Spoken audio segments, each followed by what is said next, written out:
Just got our dog scooper. This is how it comes in when you get out of the box. I'm not going to show you the unpacking. We're just going to put it together and start working it.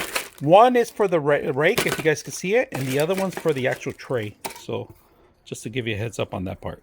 I did not see this coming, but look at this tray. You got one rake and one scraper or scooper if you want. Like, I didn't see this one coming. I thought I was only get these two.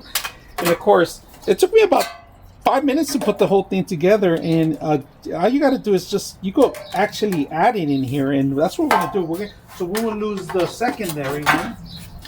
They have these attachments in here. I'm not gonna put it on right now, but it's a little difficult to open it up. So we're just gonna leave it as is, but we're gonna start using this. And this is a large scooper. I like this one, so let's go ahead and use this. And then I'm gonna use the cardboard just to put the leftovers.